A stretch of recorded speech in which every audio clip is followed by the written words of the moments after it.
Hello, hello, hello everyone. I hope कि you guys are doing well. Okay. So आज जैसे कि आप देख सकते हो कि हमारा जो मेन पर्पस है ना, ये डिस्कस करने का हिस्ट्री पेपर। Okay, history. तो ये आपका मेनली जो 11 जेपीएससी का हुआ था मेंस, 11 जेपीएससी मेंस, ये पेपर मैं आपको क्यों डिस्कस कर रहा हूँ आपको थोड़ी देर में समझ में आ जाएगा। ओके। सबसे पहली बात, जो जीएस पेपर 3 है, सॉरी, हाँ जीएस पेपर 1 बोल लूँ, हाँ जीएस पेपर 1। ओके। और पेपर 3 जेपीएससी के हिसाब से पेपर 3, जैसे पेपर 1 आपका हो गया general Hindi, general English, paper 2 हो गया आपका लैंग्वेज लिटरेचर, पेपर 3 यहाँ से आपके जीएस पेपर आपके शुरू होते हैं। कौन सा? जीएस पेपर आपके यहाँ से शुरू होते हैं। ऑलराइट। तो जीएस पेपर 1 आपका यहाँ से हो गया। तो कहने का मतलब ये है, इस पेपर को खासकर मैं क्यों डिस्कस कर रहा हूँ आप लोग के पास, है ना, आप लोग के साथ। देखिएगा, पेपर 3 जो है ये कॉन्स्टिट्यूशन क्या होता है, कॉन्स्टिट्यूट क्या करता है, आपके हिस्ट्री एंड ज्योग्राफी। अगर आप देखोगे यहाँ पे हिस्ट्री तो देख लिया आपने, second part is nothing but your geography. History खत्म हो गया। देखो यहाँ पे क्या है, आपके ज्योग्राफी है। Okay, geography. So you can see now geography भी आपके अगेन आपके क्या होते हैं, 100 मार्क्स का कंपोजिशन होता है पेपर 3 में। ठीक है। तो ये क्या हो गया, ये आपके 100 मार्क्स हो गए हिस्ट्री का, फिर आपके 100 मार्क्स किसका हो जाएगा, ज्योग्राफी का। ठीक। तो और यहाँ से भी आपके दोनों टाइप के रहेंगे। देखो कि आपका पहला क्या है, पहला आपके जो 10 क्वेश्चन होते हैं, मतलब 20 मार्क्स आपके ऑब्जेक्टिव पूछे जाएंगे। तो आपके 200 में से, है ना, 20 आपके जो मार्क्स हो जाएंगे ज्योग्राफी का ऑब्जेक्टिव, और 20 आपके हिस्ट्री का। तो 200 में से आपके 40 जो मार्क्स हैं वो क्या होंगे, आपके ऑब्जेक्टिव। तो आपको लिखने कितने होंगे, मतलब एज ए लॉन्ग आंसर आपको लिखना है ना, 160 मार्क्स का। तो अब ये 160 हो जाएगा, फिर आपके 80 मार्क्स हिस्ट्री का और 80 मार्क्स ज्योग्राफी का। तो और जिसमें से 80 मतलब दो क्वेश्चन इसमें से लिखने होंगे, 40 इंटू 2 मार्क्स, दो क्वेश्चन, और इसमें से आपके 40 इंटू 2 मार्क्स। राइट। तो आपको देखने से अगर इस कैटेगराइजेशन को अगर समझ लिए होंगे तो आपको देखने से क्या लग रहा है कि is very easy. Okay. But उतना इजी है नहीं। आप बोलोगे कैसे? अगर आप इस बार का पेपर का मार्किंग देखोगे ना, ये वाला पेपर का, पेपर 3, है ना, पेपर 3 का मार्किंग बहुत ही ख़राब रहा है। ओके। क्वेश्चन अगर आप देखोगे, सबसे पहले हिस्ट्री का ही दिखा देता हूँ, है ना, ऑब्जेक्टिव वाला, सॉरी सब्जेक्टिव, है ना, ऑब्जेक्टिव तो आप कर लोगे। राइट। क्वेश्चन देख के मैं जैसे बताया कि 2 क्वेश्चन करने होते हैं, तो 4 में से 2 करने हैं। राइट। आउट ऑफ 4, है ना, 1 2 3 4, इस आउट ऑफ 4 आपको 4 मतलब 4 में से 2 करने होते हैं। अब 2 कोई से भी कर सकते हो आप, है ना, चाहे आपको लगता है तो आप यहाँ ये वाला करो, इंडियाज वैली सिविलाइजेशन कर लो, या तो अलाउद्दीन खिलजी का, मतलब ये आपका हो गया एंशियंट, ये हो गया मिडाइवल, ये हो गया मॉडर्न, ये हो गया झारखंड। तो 4 सेक्शन से एक एक करके पूछा हुआ है क्वेश्चन, और उसमें से 2 करना है। तो अगर आप देखोगे कहीं ना कहीं जब बात आती है 40 मार्क्स क्वेश्चन का, है ना, 40 मार्क्स, और 40 मार्क्स क्वेश्चन को टैकल करना इजी नहीं होता है। जैसे कि मैं आपको अभी एक बताता हूँ कि सबसे पहले प्रॉब्लम स्टेटमेंट को समझे कि क्वेश्चन आपको एक एक भी देख के लग रहा है कि ये इंडस वैली सिविलाइजेशन है, अलाउद्दीन खिलजी के बारे में पूछा है ना, फर्स्ट वार ऑफ इंडिपेंडेंस पूछा है, और बिरसा मुंडा के बारे में, आंदोलन के बारे में पूछा है। तो देख के आपको थोड़ा सा भी कहीं पे भी लग रहा है कि भाई क्वेश्चन थोड़ा सा डिफ़िकल्ट है, या तो कुछ मतलब लिख नहीं सकते हैं, लिख सकते हो, है ना, लिखने में कोई प्रॉब्लम नहीं है ना, लिखने में कोई प्रॉब्लम नहीं। बट प्रॉब्लम हुआ कहाँ पे, मार्क्स क्यों नहीं आए? राइट। ये 4 क्वेश्चन में से 2 कितना इजी क्वेश्चन है, बट मार्क्स क्यों नहीं आए? प्रॉब्लम वही मैं बार बार हमेशा कहता हूँ कि देखिए, जहाँ पे आपके श्योर शॉट है, तो श्योर शॉट कहाँ पे था, ये वाला देखो आपका, ये वाले मार्क्स हो गए ऑब्जेक्टिव का, ये वाले मार्क्स। सबसे पहले आपको 200 में इसको कंफर्म करना है। ठीक है, ओके। तो अगर आप, इसका मतलब मेरा पॉइंट ये है कि आप कितना मैक्सिमाइज कर सकते हो आपका ऑब्जेक्टिव को, फर्स्ट ऑफ ऑल। ठीक है, अगर मैं इन जनरल कहता हूँ कि अगर आपका 125 से 135 के बीच में मार्क्स चारों जीएस में अगर आ गया और आपके जो लैंग्वेज लिटरेचर पेपर भी अच्छा चला गया, तो आपका इजीली मेंस क्वालिफाई होगा ही होगा, आपका मेरिट भी बन जाएगा। ठीक, अगर इस रेंज पे रहते हो तो अगर इस रेंज पे रहना है आपको, तो सबसे पहले टारगेट करो 125। तो 125 में ये 40 मार्क्स, तो लेट से कि अगर सब सही नहीं हुआ है ना, ये आपके 20 क्वेश्चन का मार्क्स है, तो एटलीस्ट 17 क्वेश्चन, 18 क्वेश्चन, एटलीस्ट इतना आपको करना ही पड़ेगा, है ना। इससे बिलो गए तो फिर आपके जो लॉन्ग आंसर है वो भी आपका मतलब एवरेज से बहुत हाई लेवल पे होना चाहिए, तभी आप टैकल कर पाओगे। ओके, नहीं तो फिर, क्योंकि आप समझते हो कि लॉन्ग आंसर में क्या होगा कि आपका वेरिएशन देखने को मिलेगा, राइट।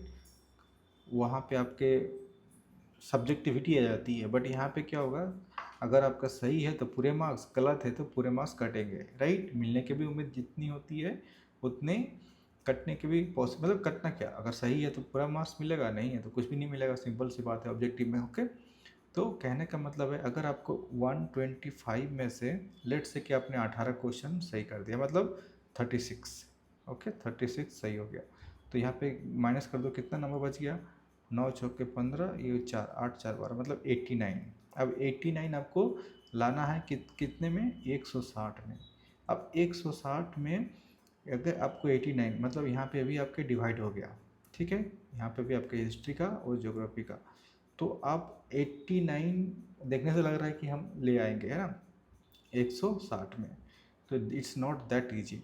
तो इसका मतलब अगर दो क्वेश्चन है यहाँ पे, मतलब 89 को आपको यहाँ पे 4 भाग में डिवाइड करना पड़ेगा, राइट, तभी आपको ये करोगे, इधर से 2 क्वेश्चन, इधर से 2 क्वेश्चन, तो ये कैलकुलेशन कर लेना। मैंने आपको एक मोटा मोटा बता दिया कि आपका पहला इंपॉर्टेंस क्या होना चाहिए, पहला इंपॉर्टेंस आपका होना चाहिए इस, कहाँ गया हमारा ये ऑब्जेक्टिव में, ठीक, पहला इंपॉर्टेंस ऑब्जेक्टिव में, प्लस उसके बाद हमको हमारा आंसर इस हिसाब से होना चाहिए कि हमारा किसी भी हाल में 125 प्लस आना चाहिए, ठीक है, ये आपका मिनिमम क्राइटेरिया रखना चाहिए। ओके, तो चलो सबसे पहले मैं अभी एक क्वेश्चन आपको डिस्कस करता हूँ। दिस क्वेश्चन, ये वाला क्वेश्चन, ये बताओ कि ये वाला क्वेश्चन, ये स्टेटमेंट से कितने लोग एग्री करते हो, क्यों, क्योंकि आपसे क्या पूछा गया है कि कमेंट ऑन दिस स्टेटमेंट, ठीक, आपसे आपका ओपिनियन पूछा जा रहा है। किस टाइप का ओपिनियन, कि क्या जो 1857 का जो रिवोल्ट था, ठीक, तो वो क्या पहला संग्राम था आज़ादी की, स्वतंत्रता की, फर्स्ट वार ऑफ इंडिपेंडेंस, अगर यस तो आप बताओ किस, कैसे बोल सकते हो, क्या क्या आर्गूमेंट डाल सकते हो, ठीक है। तो इस क्वेश्चन को देखिए, कोई भी टॉपिक पढ़ते हो ना तो इसको डिटेल में पढ़ना होता है, राइट, तब कैसे इसको सॉल्व करते हैं, चलिए मैं आपको बता देता हूँ कि इसको कैसे टैकल करेंगे। Okay, let's start this. Okay, so हमने देखा कि हमको 1857 के बारे में लिखना है। ओके, तो हमको पता है 1857 बार को, इसकी ये जो रिवोल्ट था, विद्रोह है ना, इसको हम दो नाम से जानते हैं। एक, जैसे क्वेश्चन में दिया गया है कि अब कोई क्या बोल रहा है कि first war of independence, right, first war of independence, और सेकंड आपको पता है इसको क्या बोलते हैं, सेकंड बताओ क्या बोलते हैं इसको, सिपॉय म्यूटिनी बोलते हैं, राइट, क्या बोलते हैं इसको, सिपॉय म्यूटिनी। ओके, क्या बोलते हैं इसको सेकंड में, सिपॉय म्यूटिनी। तो आप सबसे पहली बात आप बताओ कि ये जो, एक सेकंड, सबसे पहले बताओ कि ये जो है फर्स्ट वार ऑफ इंडिपेंडेंस और ये सिपॉय म्यूटिनी, क्या बोथ आर सेम और बोथ आर डिफरेंट, मैं जानना चाहता हूँ आप लोग से, क्या बोथ आर सेम, मतलब ये जो है फर्स्ट वार ऑफ इंडिपेंडेंस और सिपॉय म्यूटिनी, क्या both are same, first war of independence और सिपॉय म्यूटिनी, क्या both are same, no, both are not same, ये हैं बोथ आर नॉट सेम, ये दोनों सेम नहीं है, दोनों अलग अलग पर्सपेक्टिव से देखा जाता है। अगर हम इसको Indian perspective, this is nothing but your Indian perspective, भारतीय पर्सपेक्टिव से, okay. And this is nothing but ये ब्रिटिश पर्सपेक्टिव से है ना, ब्रिटिश पर्सपेक्टिव। आपका रिवोल्ट एक है, लेकिन दोनों का नज़रिया, जैसे कि ब्रिटिश ने बोल, ब्रिटिश ये पर्सपेक्टिव मतलब ब्रिटिश ये सोचता है कि नहीं, ये कोई आपका जो फर्स्ट वार कोई आंदोलन नहीं है। क्यों नहीं है, अभी हम डिस्कस करेंगे कि लोग का कहना है ब्रिटिश का कि ये नहीं, ये एक बड़े लार्ज स्केल पे आपका युद्ध नहीं हुआ था, ठीक है। और सिपाही म्यूटिनी का मतलब ये बोला था कि जस्ट ये एक इंटरनल आपका रिबेलियन था, है ना, मिलिट्री का इंटरनल रेवेलियन, मतलब एक आंतरिक लड़ाई टाइप का था, विद्रोह था सिपाही के बीच में ही, ठीक है। वो हमारे से रिलेशन मतलब जो एक आज़ादी के परपेच में वो कोई मतलब उसका उस नज़रिए से इस लड़ाई को, विद्रोह को नहीं देखा जाना चाहिए, है ना। इसीलिए दोनों सेम है। लेकिन क्वेश्चन क्या पूछा है, क्वेश्चन हमको यहाँ से पूछा है। तो फर्स्ट वार ऑफ इंडिपेंडेंस, सबसे पहले आपको पता होना चाहिए कि फर्स्ट वार ऑफ इंडिपेंडेंस किसने कहा, है ना, किसने कहा, हु सेड। एक तो आपको सबसे पहले ये फैक्ट आपको पता होना चाहिए। अगर हम क्वेश्चन पूछा गया है कि फर्स्ट वार ऑफ इंडिपेंडेंस, तो फर्स्ट वार ऑफ इंडिपेंडेंस में इंडिया का कौन से लीडर ने इसको कहा था कि फर्स्ट वार ऑफ इंडिपेंडेंस, तो ये फैक्ट अगर आपको नहीं पता है तो मान के चलिए, तो इसका मतलब इस क्वेश्चन के बारे में आपको कुछ भी नहीं पता, है ना।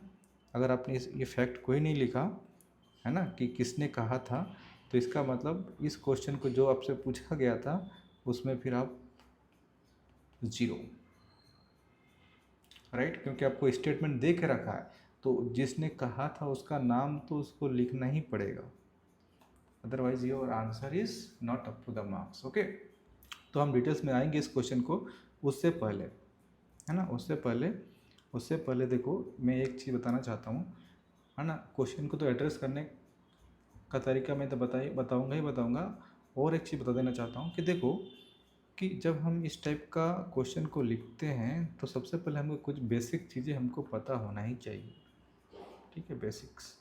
जैसे कि 1857 के टाइम पे, ये बताओ इस टाइम पे हमारा कौन आपके क्या बोलते हैं गवर्नर जनरल, ठीक थे, या तो वाइस रॉय, कौन थे बताओ। इस टाइम पे गवर्नर जनरल था या तो वाइस रॉय था, कौन था, है ना। तो एटलीस्ट ये 2 पॉइंट आपको पता होना चाहिए। तो ये आपको पता होना चाहिए, जो लॉर्ड कैनिन है, लॉर्ड कैनिन, ये क्या था, ये आपका था लास्ट, है ना, ये था आपका लास्ट गवर्नर जनरल और फर्स्ट वाइस रॉय, इसीलिए मैं दोनों का नाम लिख दिया, समझ रहे हो। ये लास्ट गवर्नर जनरल और फर्स्ट वाइस रॉय कौन, लॉर्ड कैनिन।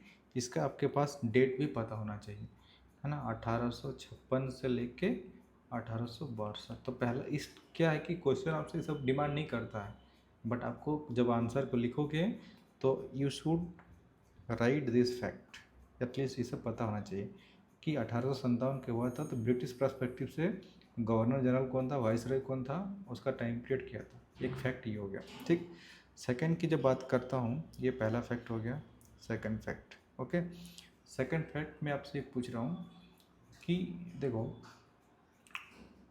इस टाइम पे जो विद्रोह हुआ था, सबसे पहले ये ब्रिटिश क्राउन, आप नाम समझते हो इसका, ब्रिटिश क्राउन के अंडर अभी था, कौन सा, इंडिया जो था, India was under the control of what, British crown के अंतर्गत था या तो ईस्ट इंडिया कंपनी के अंतर्गत था इस टाइम पे। और इस यू कैन से दैट, है ना, जब ये इवेंट हो रहा था तब, ओके। तो ऑब्वियसली आपको ये पता होना चाहिए इस टाइम पे ईस्ट इंडिया कंपनी का डायरेक्ट अंडर कंट्रोल में था इंडिया, है ना। ब्रिटिश क्राउन का कब में आएगा, इस रिवोल्ट के बाद आ जाएगा, ठीक। दूसरा फैक्ट, तीसरा फैक्ट आपको क्या बेसिक पता होना चाहिए इस यहाँ पे, जब ब्रिटिश का एग्रेसिव एक्सपेंशन था, है ना, आपने ये चीज़ पढ़ा होगा, है ना, ब्रिटिश का जो विस्तारवादी नीति था, ब्रिटिश का जो एक्सपेंशन पॉलिसीज था, है ना, एक्सपेंशन, ओके। इस टाइम क्या रहा होगा आप जानते हो, खासकर डॉक्ट्रिन ऑफ लैप्स जैसी पॉलिसी, ठीक।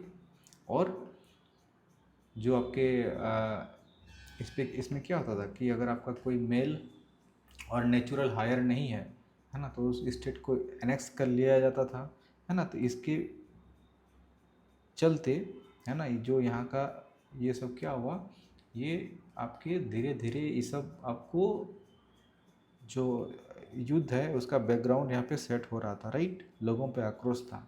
फिर क्या होगा, इंडियन सोसाइटी में क्या था, आप देखो इंडियन सोसाइटी और इंडियन इकोनॉमी इस टाइम पे क्या कर रहा था उस टाइम पे, है ना। अर्थव्यवस्था का क्या सीन था, और सोसाइटी दोनों का लिख दो, है ना। सोसाइटी, आप समझते हो कि जो ट्रेडिशनल इंडस्ट्री था इंडिया का, खासकर कौन सा इंडस्ट्री, जैसे कि आपका हैंडीक्राफ्ट्स हो गया, है ना, handicrafts, okay, textile, okay, textile industries, ये सब क्या था, ये सब डिस्ट्रॉय किया जा रहा था, यस और नो, डिस्ट्रॉय किया जा रहा था, ओके। और ब्रिटिश का जो इकोनॉमिक पॉलिसीज था, खासकर अगर आप देखोगे डिटेल्स में जाके पढ़ते हो ये सब, तो आप क्या पढ़ते हो, जो टैक्सेशन लगता था, है ना, हैवी टैक्सेशन, टैक्स कहाँ पे, ज़मींदार पे, है ना, ज़मींदार पे, ठीक है। तो ये सब क्या करते थे, तो यहाँ पे देखो ये जो युद्ध हुआ उसका एक आपके सिर्फ इम्पैक्ट नहीं है, बहुत सारे इम्पैक्ट है। एक तो क्या है, ये सब उद्योग का डिस्ट्रॉय, टैक्स लगाना, ठीक है, ज़मींदारी, ओके। और इससे क्या हो जाए, पीजेंट वर्ग जो है, किसान लोग है ना, वहाँ पे अनरेस्ट देखने को मिला, पीजेंट जो है ना, तो क्या हुआ, अनरेस्ट, अनरेस्ट देखने को मिलता है। फिर और क्या होता है देखो, है ना, जो आर्मी थे, है ना, ये तीसरा फोर्थ पॉइंट हो गया। बताओ अभी एक और मेन जो है आर्मी, इसीलिए इसको हम लोग क्या बोलते हैं, सिपाही मिलिट्री। जो आर्मी था ऑलमोस्ट 3 लाख, 3 लैक्स, 3 लैक्स के आसपास आर्मी, है ना, जो सोल्जर थे, okay. Out of this 3 lakhs, जो 2 लाख थे, है ना, 3 लाख में से 2 लाख, है ना, ये क्या थे, वो इंडियन, है ना, सिपाही थे, है ना, ब्रिटिश, ये क्या था, ये आपके ब्रिटिश का सिपाही था, है ना, टोटल जिसमें से ये थे, ओके। तो डिस्पाइट फॉर्मिंग द मेजोरिटी, लेकिन यहाँ पे क्या हुआ, आपको यहाँ पे देखो भेदभाव जो हुआ आर्मी पे, आप समझ सकते हो। आर्मी का देखो 3 लाख टोटल में से 2 लाख तो इंडियन थे, है ना, इंडियन, इंडिया के। लेकिन प्रॉब्लम कहाँ पे आई, जहाँ पे प्रमोशन की बात आई, ठीक है, प्रमोशन या तो हायर पोस्ट पे जो लोग थे, है ना, हायर पोस्ट पे, और सैलरी की बात हुई, राइट, सैलरी का, तो यहाँ पे डिफरेंस क्रिएट हो गया, है ना। जो ये 2 लाख है, 2 लाख, इन 2 लाख इंडियन सिपाही को वो ट्रीटमेंट और पॉलिसीज, मतलब प्रमोशन, है ना, सैलरी पे नहीं देखने को मिलती थी जो ब्रिटिश के खुद के जो 1 लाख, है ना, आर्मी थे। तो यहाँ से आपको ये जो मेजर मेजर 5 कारण था इस ब्रिटिश का, है ना, क्या था, मेन एक तरह से बैकग्राउंड है, ओके। तो और उसका जो क्या है, ये सब एक तरह से पहले से ये नहीं है, मतलब एक तरह से यहाँ से पहले से लोग जो थे, ये सब ब्रिटिश के जो चलते, खासकर ब्रिटिश का एक्सपेंशन, ये वाला ये देखो, है ना, British expansion policy, doctrine of lapse, second Indian economy का डिस्ट्रॉय, और, है ना, जो ये भी आपको देख लो, जो जमींदार किसान के बीच में हो रहा है, और आर्मी के जो लोग थे, है ना, खुद अपने आप में ब्रिटिश से परेशान थे, है ना, ड्यू टू दिस, क्योंकि ये मेजॉरिटी होने के बावजूद भी उनको प्रमोशन, हायर पे, है ना, पोस्ट, सैलरी नहीं मिल पाता था, राइट। तो एक तो ये सब रीज़न हो गया। अब देखो, अब इसका कारण, एक्चुअल कारण पे आ जाओ, है ना। ये तो पहले क्या था, ये सब बेसिक बैकग्राउंड सेट हो रहा है, ठीक है।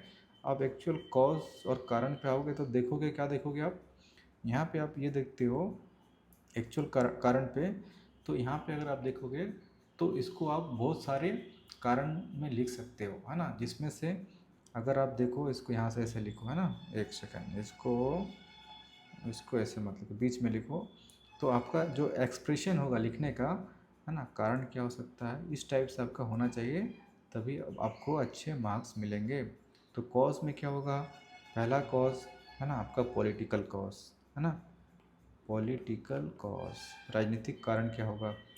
सेकंड क्या हो जाएगा, सेकेंड आपका इकोनॉमिक, मैंने बताया जो आर्थिक कॉज है ना। थर्ड क्या हो जाएगा, थर्ड हो जाएगा आपका सोशियो रिलीजियन है ना, सोशियो रिलीजियस और religion, okay, religious, okay. Fourth क्या हो जाएगा, फोर्थ में मिलिट्री कॉज है ना, मिलिट्री कॉज, ओके। और पांचवा क्या हो जाएगा, इमीडिएट कॉज, इमीडिएट। तो ये इतना सारा आपके डायमेंशन इस क्वेश्चन पे आपको देना पड़ेगा, ओके, इस टाइप से। तो आप समझते हो कि ये पॉलिटिकल में आप सिंपल सा बात है कि है ना, ये आप क्या लिख दो इसमें, जो डॉक्ट्रिन ऑफ लेब्स था, एक सेकेंड है ना, doctrine of labs, okay, doctrine of labs, doctrine of labs. इसके बारे में आप जितना भी डिटेल्स में है ना, लॉर्ड जो डलहौजी के द्वारा लाया गया था है ना, जो सतारा, झांसी, नागपुर, वो सब एनेक्सेशन उसके बारे में लिख देना आप, है ना, लॉर्ड डलहौजी। फिर अवध का भी एनेक्सेशन लिखना, ठीक, कब हुआ था, 1856 में। और बाकी सतारा आगरा का भी लिख सकते हो, यहाँ पे क्या लिखोगे, सतारा, ऑल राइट। फिर आपके झांसी, नागपुर ना, लॉर्ड डलहौजी, ओके, ये सारा चीज़ आपको लिख देना। फिर आपका जो नाना साहिब का पेंशन रुका हुआ था, नाना साहिब को पेंशन रुक देना, ओके, पेंशन नहीं दे रहा था। तो this is nothing but one political cause, okay. और भी बहुत सारे पॉइंट है, ठीक है। तो बट एटलीस्ट ये वाला डायमेंशन आपको कवर होना चाहता है। इकोनॉमिक कॉज में क्या क्या लिख सकते थे, इकोनॉमिक कॉज में जितना भी अभी यहाँ पे लिखा, खासकर ये वाला सब कि हैवी टैक्सेस, ओके, जमींदारी, प्रेजेंट अनरेस्ट, तो ये सब यहाँ पे आ जाएगा, है ना, समझ रहे हो। ये सब यहाँ पे लिख दोगे, ओके। फिर आपके इकोनॉमिक कॉस्ट में जो आपके ड्रेन ऑफ वेल्थ है वो भी लिख सकते हो, है ना, एक सेकंड। ड्रेन ऑफ वेल्थ मतलब कैसे, ड्रेन ऑफ वेल्थ का मतलब क्या, जैसे कि मैंने बताया कि यहाँ का जो लोकल इंडस्ट्री है ना, वो उसको ख़त्म कर देना, राइट। और ब्रिटिश से क्या करते थे, है ना, वहाँ से जो आपके फिनिश्ड गुड का क्या करना, इंपोर्ट करना, है ना, ब्रिटिश इंपोर्ट, ठीक है। और रॉ मटेरियल को यहाँ से सस्ते दाम में पे लेके जाना, फिनिश्ड गुड को ये करना, राइट। फिर टैक्सेस वाला जैसे बताया, टैक्स, हैवी टैक्सेस को लिखना, ओके, जितने भी है ये सब आ जाएगा। और थर्ड वाला में क्या आ जाएगा, सोशियो इकोनॉमिक में क्या आ जाएगा, यहाँ पे जितने सारे जैसे कि आपके है ना, विडो रीमैरिज वगैरह सब यहाँ पे आ जाएगा, विडो रीमैरिज, ठीक है, उसको लीगलाइजेशन करना, है ना। और हिंदुओं के साथ मतलब जितना भी है, सती का एबोलिशन, है ना, सती एबोलिशन, तो ये सब यहाँ पे एक कारण हो सकता है, ओके। और फोर्थ कारण क्या हो सकता है, मिलिट्री कॉज। और यहीं पे आपके मिलिट्री कॉज में कैसे, जैसे कि मैंने बताया कि यहाँ पे सैलरी में डिस्क्रिमिनेशन होना, रैंक पे होना, राइट। फिर आपके वहाँ पे प्रमोशन पे होना, ठीक है, ये सब चीज़ें आपको देखने को मिलता था, है ना। और ख़ासकर बेसिकली एक समान ट्रीटमेंट नहीं होना, है ना, डिस्पाइट कि इंडियन का 2 लाख सिपाही होने के बावजूद भी, ठीक है।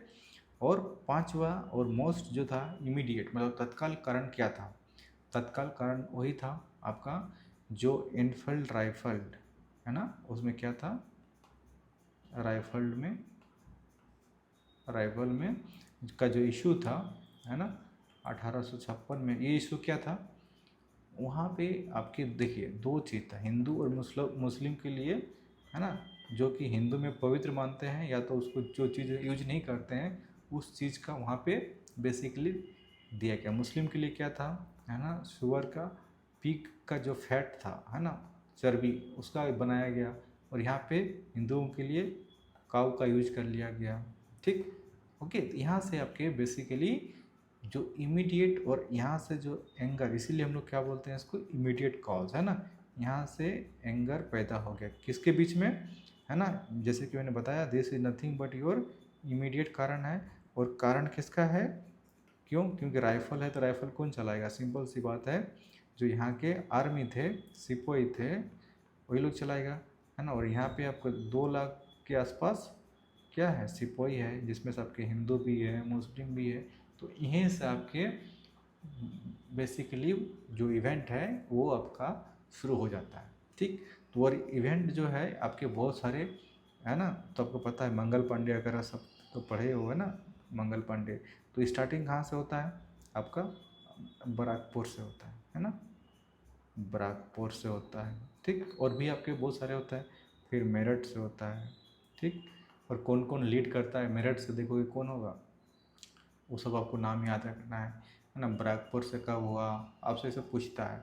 फिर धीरे धीरे करके आपको दिल्ली में हो गया, राइट। तो ये सब चीज़ें आपको ध्यान में रखना है, क्लियर। जब तक ये सब आपको नहीं ये करोगे तो फिर प्रॉब्लम हो सकता है, ठीक है। तो फर्स्ट जो आपको बोला जाता है कि स्टार्ट कहाँ से हुआ, मेरठ से हुआ। ये आपके 10 मार्च को हुआ था 1857 को मेरठ में, और बैरकपुर में हुआ था है ना 19 मार्च, ठीक है, 19 मार्च 1857। तो डेट याद रखिएगा, यहाँ ये आपका 19 मार्च 1857 और ये 10 मार्च। तो ये तो हमारा बाद में हुआ, लेकिन हम इसको पहला जो ये तो देखिए Mangal Pandey as a individual उसने किया था, राइट।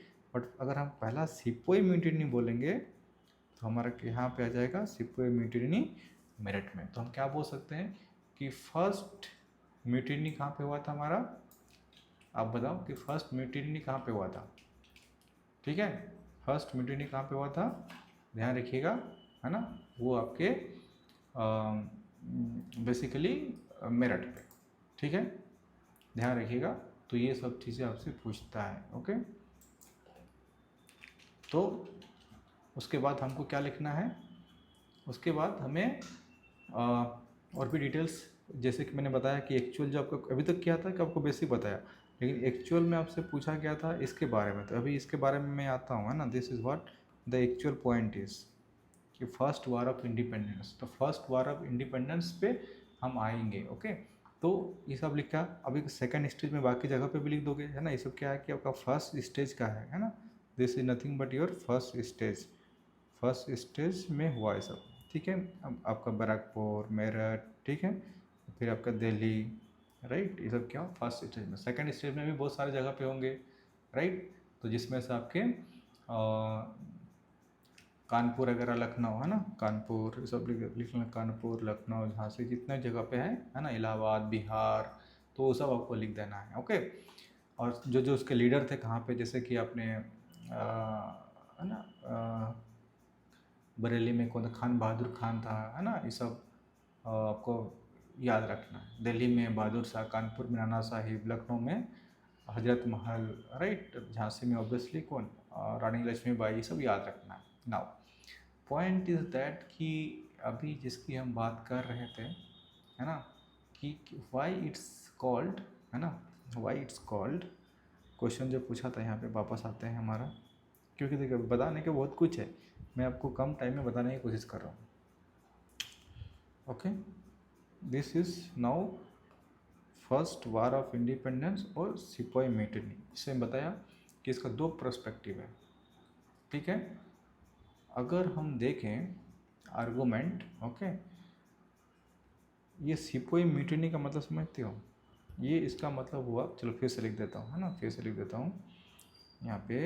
अभी हम क्या बात कर रहे थे कि सिपाही म्यूटिनी का, सबसे पहले इसको समझो, है ना, सिपाही म्यूटिनी, ओके, सिपाही म्यूटिनी।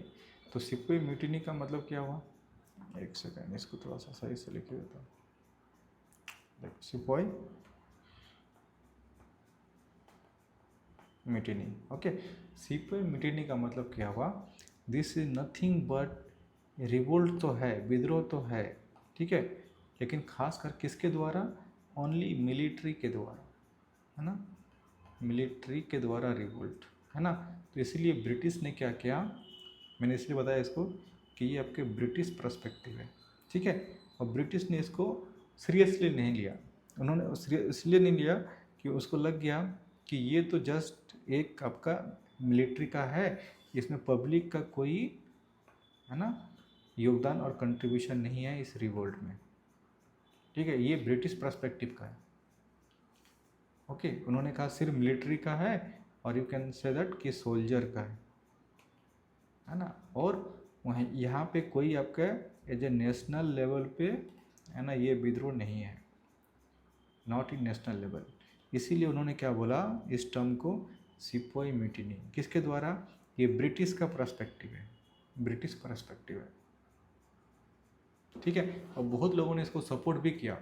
अगर आप देखोगे उन्होंने बहुत लोगों ने इसको इंडिपेंडेंस नहीं कहा। जब फर्स्ट वार ऑफ इंडिपेंडेंस आपको क्वेश्चन में दिया गया है ना, बहुत लोगों ने जो फ्रीडम फाइटर थे, है ना, ये देखो फर्स्ट वार ऑफ, तो सिपोई म्यूटिनी के जो आपके समर्थक थे, है ना, वो सपोर्ट इस कॉन्सेप्ट को किसने सपोर्ट किया, है ना, आपने ये नाम जानते हो आप, है ना, ये नाम आप जानते हो, है ना, तो ये नाम है सैयद अहमद खान। इन्होंने बोला कि सेम, और भी बहुत लोगों ने सपोर्ट किया, है ना, जैसे कि आपके हाँ आरसी मजूमदार का नाम जानते ही हो। तो ये सब आपको नाम देना पड़ेगा यहाँ पे कि किसने इसको कहा, क्योंकि आपसे कमेंट पूछा गया था, राइट। अब ये पहला हमने देख लिया, पहला व्यू। सेकंड व्यू क्या था? First war of independence, first war of independence, okay, independence. अब फर्स्ट वार ऑफ इंडिपेंडेंस, अब ये ही आपका क्वेश्चन में पूछा गया था कि क्या ये फर्स्ट वार ऑफ इंडिपेंडेंस था, तो आपका आंसर होगा यस। तो यस जब बोला था, क्यों? क्योंकि आपसे क्वेश्चन में क्या पूछा था, क्वेश्चन में आपसे पूछा था कि बताओ कि फर्स्ट वार ऑफ इंडिपेंडेंस है, कमेंट ऑन दिस स्टेटमेंट। तो इस स्टेटमेंट को किसने कहा, तो सबसे पहले उसको आना पड़ेगा। मैं इसलिए बोला था कि अगर आपको इस स्टेटमेंट के बारे में नहीं पता, तो इसका मतलब इस क्वेश्चन को आप लिख ही नहीं पाओगे सही से, ठीक है। अब फर्स्ट वार ऑफ इंडिपेंडेंस किसने बोला था?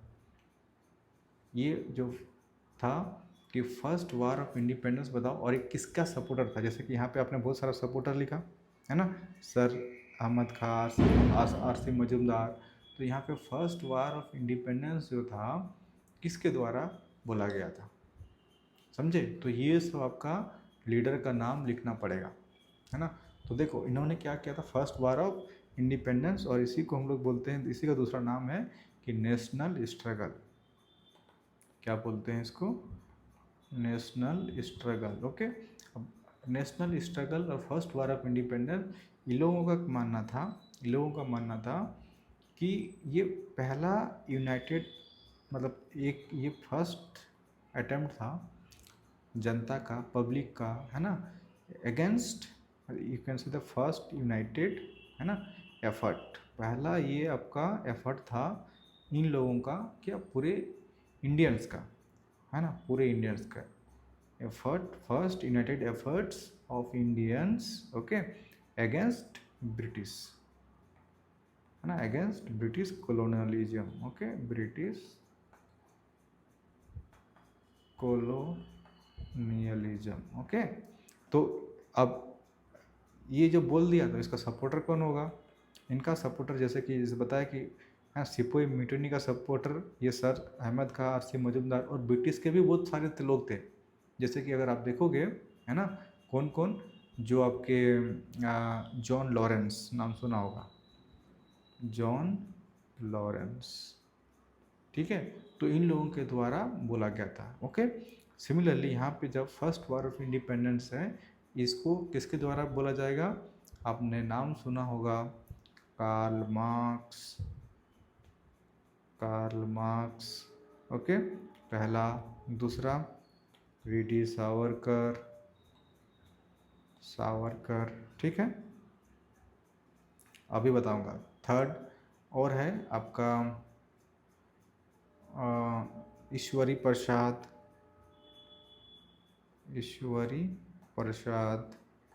है ना, और भी बहुत सारे नाम हैं।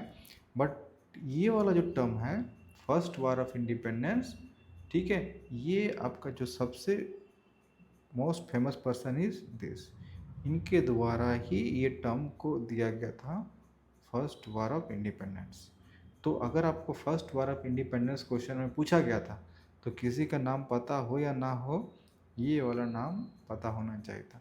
कार्ल मार्क्स अगर नहीं भी पता हो तब भी चलता, ईश्वरी प्रसाद का नाम नहीं पता हो तब भी चलता, और भी बहुत सारे नाम हैं, है ना।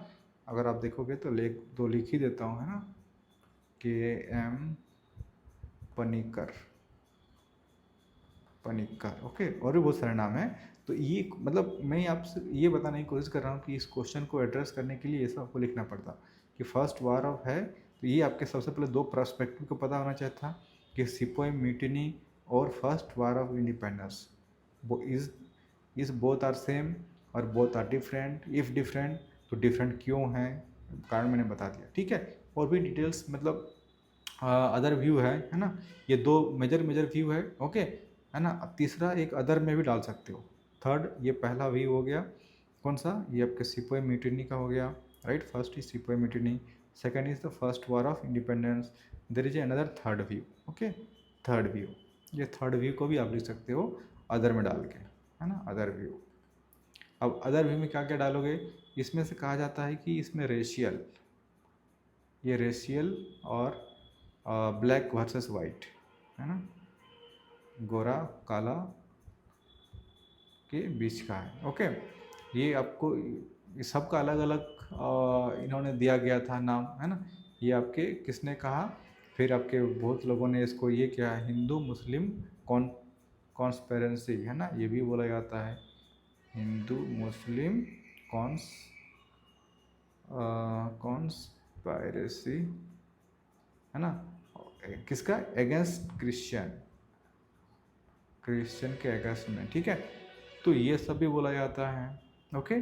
तो this is the third view, okay. तो ये सब आपको पता होना चाहिए, राइट। तो फिर आपके बाद जो लास्ट में बच जाता है, आपको क्वेश्चन को आंसर को एड्रेस कर देना था, क्या ये सक्सेस हुआ, है ना, क्या ये फेलियर रहा, ठीक है, क्या हमें आउटकम मिला इससे, ठीक है, क्या सिग्निफिकेंस रहा, ओके, और क्या हमारा डिबेट जो है ना, डिबेट हो गया ये सिपोई म्यूटिनी, है ना, जो हमने बताया आपको, mutiny versus first war of independence, तो ये डिबेट क्यों चला, राइट, समझे। उसके बाद आपको इस क्वेश्चन का मतलब जितना भी बेसिक चीज़ें हैं मैंने कवर कर दिया, बाकी जो ये सब चीज़ें हैं ये आप खुद कर लेना, फेलियर हुआ तो क्यों हुआ, सक्सेस हुआ तो कितना हद तक सक्सेस हुआ, है ना, आउटकम क्या निकला, सिग्निफिकेंस हुआ, है ना। और लेटर पॉइंट ऑफ टाइम हमारा जो फ्रीडम मूवमेंट है ना, राष्ट्रीय आंदोलन, फ्रीडम मूवमेंट, है ना, फ्रीडम मूवमेंट, स्वतंत्रता संग्राम, ओके, स्वतंत्रता संग्राम में इसको क्या इम्पैक्ट छोड़ के गया हमारा 1857 का, ओके। तो इस टाइप का चीज़ें आपसे डिमांड करता है, समझ रहे हो कि नहीं समझते। तो और यहाँ पे भी जो मैंने दो नाम लिखा ना, यहाँ पे देखोगे ध्यान से, एक कार्ल मार्क्स लिखा और वी.डी. सावरकर लिखा। तो अगर आप देखोगे इन लोगों का कुछ कुछ पब्लिकेशन है, बुक है, वो बुक का भी आपको नाम देना पड़ेगा। जैसे कि आप देखोगे कार्ल मार्क्स का एक नाम लिख देता हूँ ना, कार्ल मार्क्स का बुक का नाम, ओके। कार्ल, एक सेकंड, कार्ल MARKS, ठीक है ना, कार्ल मार्क्स, एक सेकंड यार, एक मिस्टेक हो गया, Karl Marx, just a second, Karl Marx, okay. Karl Marx क्या कहते हैं, कार्ल मार्क्स का, और उनका बुक का क्या नाम है, कार्ल मार्क्स, ओके। इनका बुक का नाम है the first Indian war of independence, ठीक है। तो इसलिए बोला कि कार्ल मार्क्स इसका सपोर्टर है। सेकंड मैंने बताया वी.डी. सावरकर का, ठीक है, वी.डी. सावर, SVARKAR, है ना, वी.डी. सावरकर, इनका बुक का क्या नाम था, है ना, इनका बुक का क्या नाम था, द इंडियन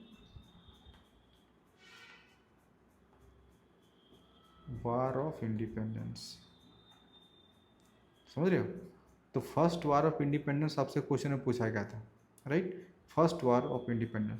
तो अगर इंडियन पर्सपेक्टिव में देखा जाए, है ना, एक्चुअली में देखो ये टर्म जो है ना, फर्स्ट वार ऑफ, देखो इसका ये वाला देखो क्या था, first Indian war of independence, किसके द्वारा, ध्यान रखिएगा, the first Indian war of independence Karl Marx के द्वारा, लेकिन the Indian war of independence, there is a difference, first और ये, ठीक है। तो इसको किसने बोला है, इसे ध्यान में रखिएगा। और भी बहुत सारे बुक का नाम है, तो यहाँ से अगर आप देखोगे तो क्वेश्चन आपका ऑलमोस्ट कवर हो जाएगा, ठीक है, नहीं तो फिर आपका प्रॉब्लम हो सकता है। तो ऐसे आपको जब तक इतना डिटेल में नहीं पढ़ोगे और समझ के नहीं पढ़ोगे, तो जो 40 मार्क्स का क्वेश्चन है ना, जो ये 40 मार्क्स देख रहे हो, ये सब दिस 40 मार्क्स है ना, ये जो 40 मार्क्स देख रहे हो, दिस 40 मार्क्स आपका नहीं आएगा अगर रट के जाओगे, है ना, है ना, अगर आप रट्टाफिकेशन करके जाओगे, है ना, रट्टा करके मार के जाओगे, या मार्केट का नोट्स पढ़ के जाओगे, तो जितना मैंने बताया आप खुद सोचो, किसी का नोट्स पे इतना सारा चीज़ मिलेगा? नहीं मिलेगा। और अभी बताओ, जितना मैंने बताया वो अभी आपको, तो अगर आप इस टाइप से पढ़ोगे तो आपको फिर बाद में याद करने की ज़रूरत नहीं है, आपका दिमाग में सेट हो जाएगा कि कैसे कैसे फ्लो चलता है, क्या लिखना है, राइट, है ना। ऐसे तो बहुत कुछ अभी बचता है, बट एक वीडियो में ज़्यादा कुछ पॉसिबल है नहीं, राइट। तो that's it for this video, है ना।